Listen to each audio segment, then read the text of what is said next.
नमस्कार मित्रांनो, captain सेंट्रलने team इंडियाच्या या खेळाडूंवर फोडलं पराभवाचं खापर।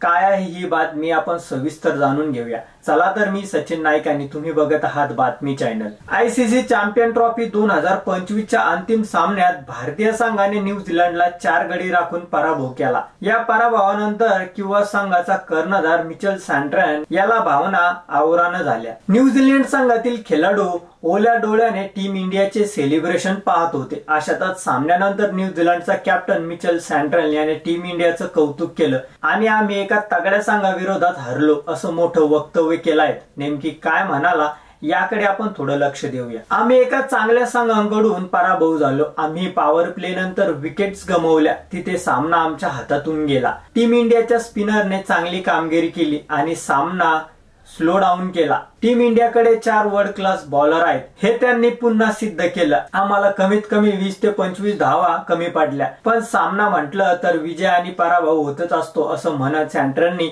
भावनेला वाट मोकळी करून दिली। टीम इंडियाने सुरुवात चांगली केली। रोहित शर्मा आणि शुभमन गिल याने पॉवर प्ले मध्ये आम्हाला मागे टाकलं, तिथे त्यांनी चांगली कामगिरी केल्याने आम्हाला बॅक फुटवर जावं लागलं। रोहितची इनिंग खरंच गेम चेंजर ठरली, त्यामुळे टीम इंडियाच्या मिडल ऑर्डर मध्ये दबाव आला नाही। त्यांनी सामना झटक्यात पुढे नेला आणि आमच्या हातातून हिरकावून घेतला। पहिला विकेट्स घेण्यात आम्ही कमी पडलो अशी खत देखील सँट्नरने बोलून दाखवली। दरम्यान चॅम्पियन ट्रॉफी एक उत्तम स्पर्धा होती। आम्हाला काही आव्हानाचा सामना करावा लागला, पण आम्ही एक संघ म्हणून विकसित झालो आहोत। आम्ही चांगले क्रिकेट खेळलो आहोत। आज आम्हाला एक मजबूत संघांकडून पराभव पत्करावा लागला। आमच्या खेळाडूंकडून खूप चांगले क्षण आले आहेत। प्रत्येकाने वेगवेगळ्या वेळी खेळण्याची संधी मिळाली आहे। एका कर्णधाराला एवढंच हवं असतं असं मिचेल सँट्नर यावेळी म्हणाले होते। तर तुम्हाला काय वाटतं हे आमच्या चॅनलच्या कमेंट बॉक्स मध्ये नक्की कळवा आणि व्हिडिओ आवडला असेल तर चॅनलला लाईक आणि सबस्क्राईब करा। धन्यवाद।